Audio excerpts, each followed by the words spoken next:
রাধে রাধে। জয় জয় নবদ্বীপ মণ্ডল পরিক্রমা কি, শ্রী মায়াপুর ধাম কি। প্রিয় ভক্ত, আজ হলো নবদ্বীপ মণ্ডল পরিক্রমার প্রথম দিন। এর আগের ভিডিওতে আমরা দর্শন করেছি প্রথম দিনের অধিবাস। নবদ্বীপ মণ্ডল পরিক্রমার ঠিক একদিন আগে অধিবাস হয়, আর সেই অধিবাসের দিন মূলত প্রথম পরিক্রমা শুরু হয়, পঞ্চক্রোশ পরিক্রমা হয়। কিন্তু মূল পরিক্রমা আজ থেকেই শুরু হলো। আজ হলো প্রথম দিনের পরিক্রমা। মায়াপুরের গীতা ভবন থেকে আমরা পরিক্রমা শুরু করেছি। এই মুহূর্তে আমরা হাজার হাজার ভক্ত একসঙ্গে পরিক্রমা শুরু করেছি। দেখুন, পৃথিবীর বিভিন্ন স্থান থেকে ভক্তরা এসেছেন এই পবিত্র নবদ্বীপ মণ্ডলের পরিক্রমা করার জন্য। ভক্তরা একসঙ্গে পরিক্রমা করে চলছে, আর সকলের মুখে গৌরাঙ্গ আর নিত্যানন্দ, গৌরাঙ্গ মহাপ্রভুর দিব্য নাম হরে কৃষ্ণ মহামন্ত্র করতে করতে সকলে পরিক্রমা করে চলছে।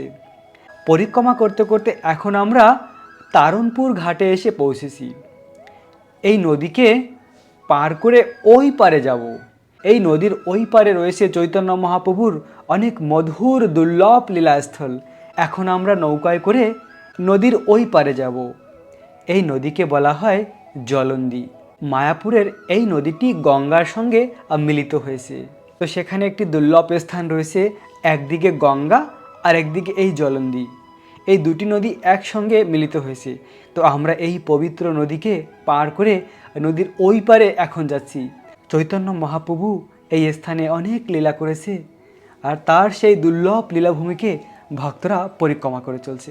দেখুন, এই হাজার হাজার ভক্তরা এক এক করে নৌকায় পার করে নদীর ওই পারে যাচ্ছে।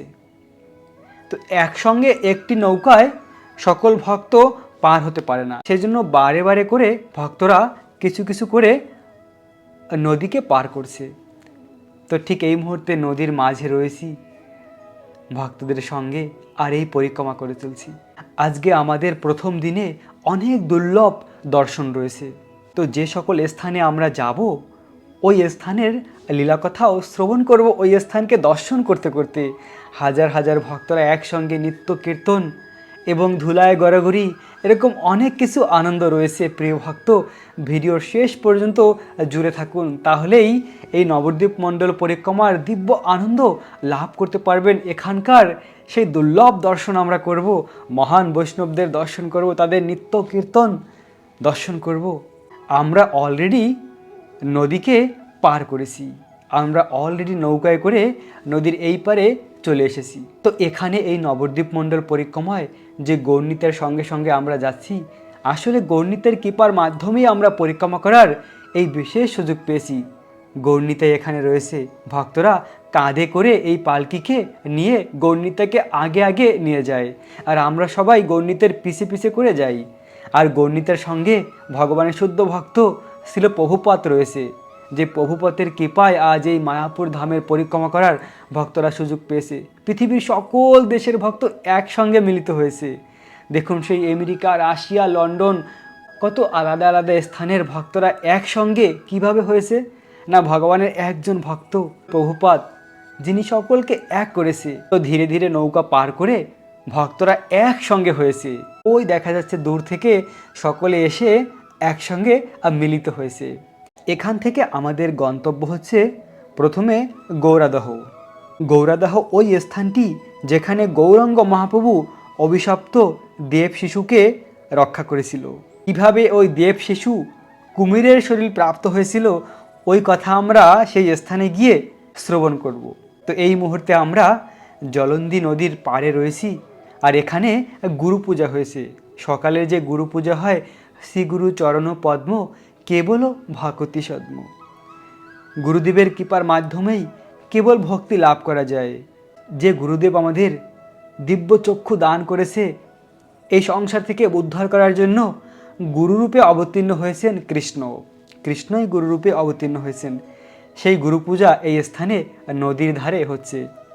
আর এই নদীর ধারে চৈতন্য মহাপ্রভু অনেক লীলা করেছে, তাই এই দিব্য নদী পার করে আমরা নদীর এই পারে চলে এসেছি, এবং এখানে আমাদের গুরু পূজা সম্পন্ন হচ্ছে। তো গুরু পূজা সম্পন্নের পরে এখান থেকে আমরা রওনা দিয়েছি গৌরাদহ। যে গৌরাদহে এখন আমরা ভক্তরা মিলে যাব। তো প্রিয় ভক্ত, এখন আমরা সেই দুর্লভ স্থান গৌরাদহ এসে পৌঁছেছি। এই সেই আমঘাটি, এই সেই দুর্লভ স্থান, এই স্থানের লীলাকথা এখন আমরা শ্রবণ করব।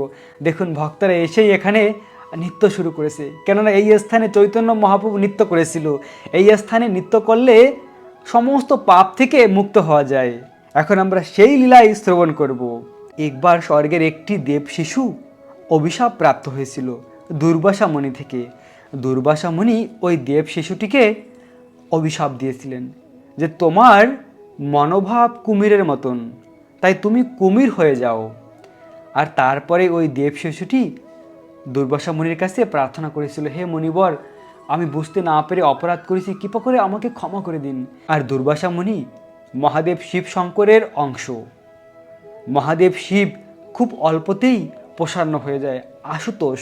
তাই দুর্বাসার মুনির মধ্যেও সেই গুণ রয়েছে।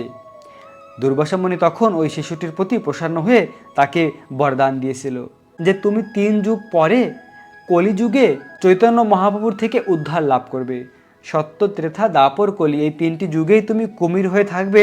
তারপরে কলিযুগেও তুমি কুমির হয়ে জন্মগ্রহণ করবে, কিন্তু তোমার জন্ম হবে একটি বিশেষ স্থানে, যে স্থানে ব্রজের কৃষ্ণ ভক্তরূপে গৌরাঙ্গ মহাপ্রভুরূপে অবতীর্ণ হবেন।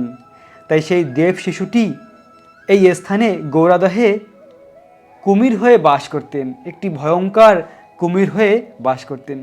তো একদিন চৈতন্য মহাপ্রভু সংকীর্তন করেছিলেন এই স্থানে। চৈতন্য মহাপ্রভু দিব্য আনন্দে কীর্তন করেছিলেন। চৈতন্য মহাপ্রভুর সেই দিব্য কীর্তন শুনে চৈতন্য মহাপ্রভুর চরণ স্পর্শ করেছিল এই কুমিরটি। আর সঙ্গে সঙ্গে ওই কুমিরটি চৈতন্য মহাপ্রভুর চরণ স্পর্শ করার মাধ্যমে ওই কুমিরের শরীর থেকে দেব শিশুর শরীর প্রাপ্ত হয়ে স্বর্গলোকে ফিরে গিয়েছিল। এভাবে চৈতন্য মহাপ্রভু এই স্থানে সেই শিশুটিকে উদ্ধার করেছিল।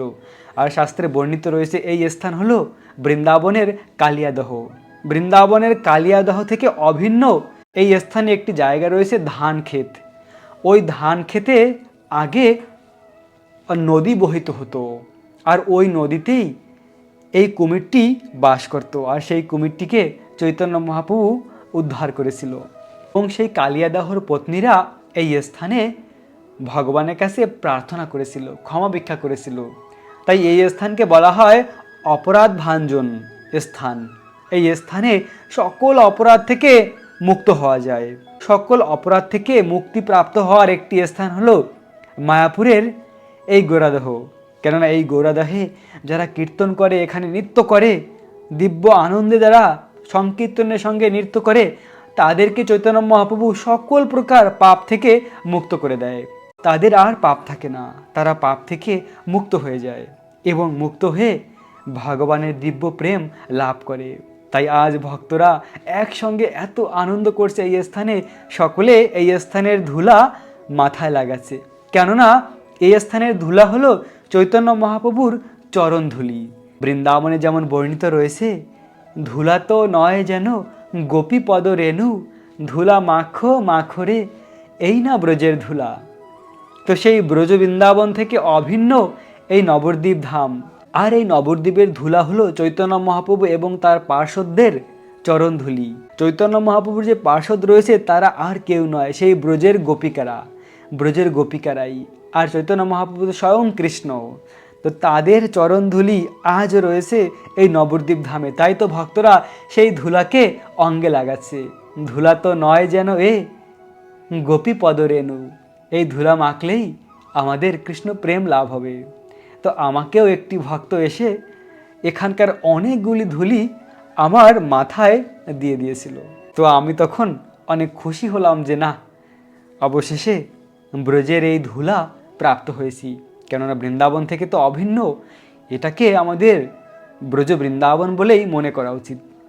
তাই এই অপরাধ ভাঞ্জনে দেখুন ভক্তরা কি আনন্দ করছে। একজন ভক্তকে উঠিয়ে তারা এভাবে নৃত্য করছে ঘুরিয়ে ঘুরিয়ে, আর সেই ভক্তের চরণ ধুলি বাকি ভক্তরা নিচ্ছে। আসলে ভক্তের চরণেই রয়েছে ভক্তি, ভক্তের চরণধুলি আর ভক্ত প্রসাদ পাওয়ার পরে অবশিষ্ট, এই দুটি বস্তুই হলো সবথেকে দুর্লভ শক্তিশালী বস্তু, যার মাধ্যমে কৃষ্ণ প্রেম লাভ করা যায়। প্রিয় ভক্ত, এই যে আমঘাটি রয়েছে, আমের বাগান রয়েছে, এই আমের বাগানের পাশেই ছিল সেই গোরাদহ, যে স্থানে সেই ভয়ঙ্কর কুমিরটি বাস করত। এখন যদিও ওই স্থানে ধান ক্ষেত রয়েছে, কিন্তু আগে নদী বহিত হতো। ওই স্থানে সেই কুমিরটি বাস করত, আর চৈতন্য মহাপ্রভু তাকে উদ্ধার করেছিল। আজ এই আমঘাটিতে আমাদের সঙ্গে রয়েছে ভগবানের শুদ্ধ ভক্ত ভক্তি বিজয় ভাগবত স্বামী মহারাজ, যিনি এক মহান বৈষ্ণব, যার কথা শুনলেই ভক্তের হাসি এসে যায়। কেননা এত সুন্দর কৌতুকের সঙ্গে তিনি কথা বলেন, তার কথা শুনলে হাসতে হাসতে আনন্দে প্রাণ ভরে যায়। তো এখানে কমলাপতি প্রভুও রয়েছে। তো কমলাপতি প্রভু গুরু মহারাজের বর্ণিত একটি কথা বর্ণনা করলেন। তিনি বললেন যে এই স্থানের আরেকটি গোপনীয় তত্ত্ব হলো, এই গোরাদহে এসে মাতাজিরা যদি প্রার্থনা করেন তাহলে তাদের স্বামী ভক্ত হতে পারে। যাদের স্বামী ভক্ত নয়, কৃষ্ণ ভক্তি করে না, কিংবা কৃষ্ণ ভক্তের রুচি নেই, তো মাতাজিরা যদি তাদের পতির জন্য এই স্থানে প্রার্থনা করে ভগবানের কাছে, তাহলে তাদের পতি এই স্থানের শক্তির মাধ্যমে ভগবানের ভক্ত হয়ে যায়। এরকম শক্তি রয়েছে এই গোরাদেহে। তাই মায়েরা এই স্থানে প্রার্থনা করে ভগবানের কাছে যেন তার স্বামী কৃষ্ণ ভক্ত হয়ে যায়। তো এরকম দুর্লভ স্থানকে দর্শন করে করে আমরা এই নবদ্বীপ মণ্ডল পরিক্রমা করে চলছি। প্রিয় ভক্ত, এরপরে আমাদের দর্শন রয়েছে ভক্তি বিনোদ ঠাকুরের বাসস্থান, যে স্থানে ভক্তি বিনোদ ঠাকুর বাস করতেন। ভগবানের অনন্য ভক্ত ভক্তি বিনোদ ঠাকুর নবদ্বীপ ধামের এই সুরভি কুঞ্জেই তিনি বাস করতেন। দেবরাজ ইন্দ্র এই সুরভি কুঞ্জে এসে ভগবান চৈতন্য মহাপ্রভুর কাছে ক্ষমা ভিক্ষা করেছিলেন, এবং এই সুরভি কুঞ্জে নিত্যানন্দ প্রভু আর নামের হাট খুলেছিল। নিত্যানন্দ প্রভু এই স্থানে হরিনাম বিতরণ করেছিল, কৃষ্ণ প্রেম দান করেছিল।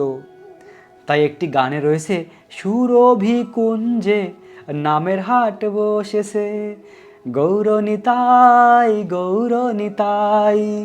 তো নিত্যানন্দ প্রভু সুরভি কুঞ্জে নামের হাট বসেছিল। তো এরপরে এখন আমরা যাচ্ছি হংসবহন মহাদেব।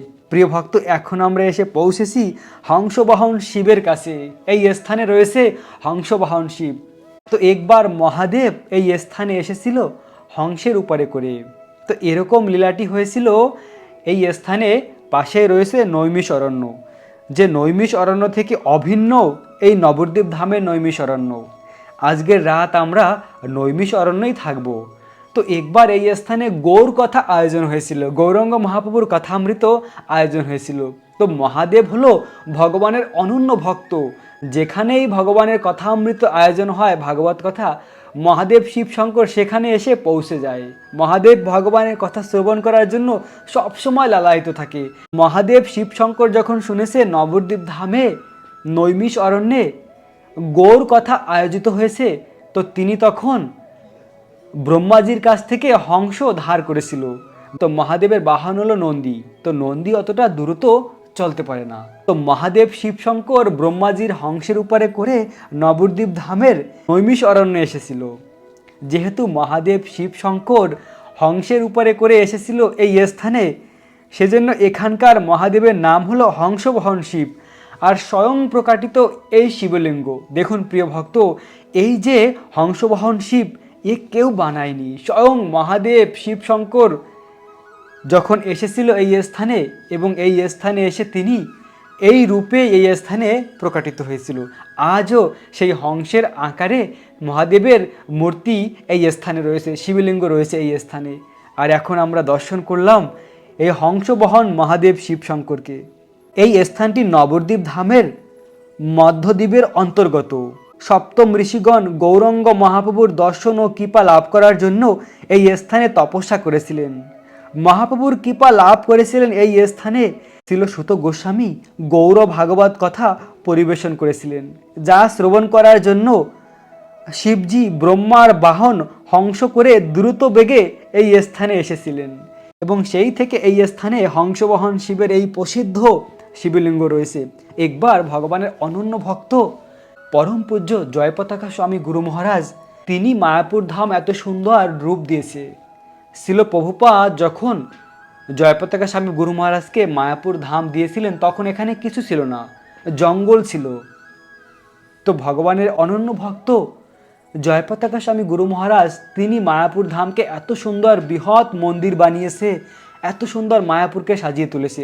আজ জগতে মায়াপুর ধামের মন্দির অনেক প্রসিদ্ধ, এমনকি দেশের প্রধানমন্ত্রী থেকে শুরু করে স্বরাষ্ট্রমন্ত্রীও এই স্থানে আসে এবং তারাও এই স্থানের প্রশংসা করে।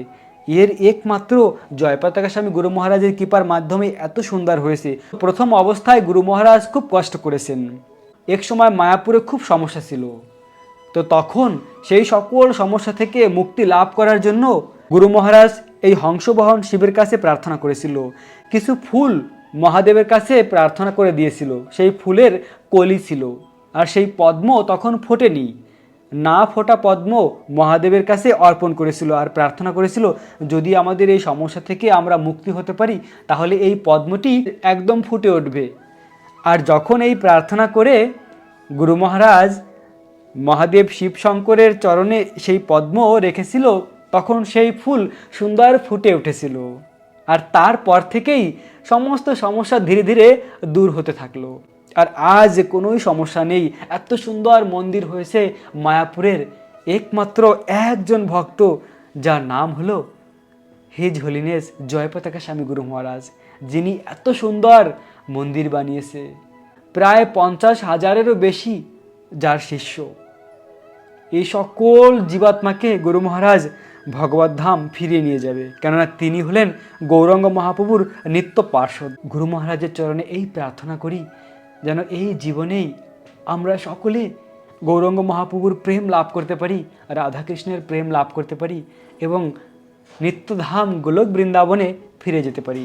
প্রিয় ভক্ত, আজ আমরা এভাবে নবদ্বীপ মণ্ডলের প্রথম দিনের পরিক্রমা সমাপ্ত করলাম এবং আজ রাতে আমরা নৈমিষ অরণ্যে বাস করব। শাস্ত্রে বর্ণিত রয়েছে ওই যে ইউপির নৈমিষারণ্য, ওই নৈমিষারণ্যে বাস করলে হাজার হাজার বছর যে ফল প্রাপ্ত হওয়া যায়, নবদ্বীপ ধামের এই নৈমিষারণ্যে বাস করলে এক রাতে তার থেকে বেশি ফল প্রাপ্ত হওয়া যায়।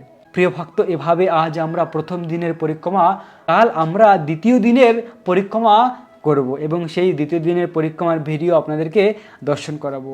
তো আপনাদের সকলের চরণে আমার এই নিবেদন, প্রিয় ভক্ত, প্রতিটি নবদ্বীপ মণ্ডল ধামের পরিক্রমার ভিডিওকে দর্শন করুন এবং গৌরাঙ্গ মহাপ্রভুর কাছে প্রার্থনা করুন।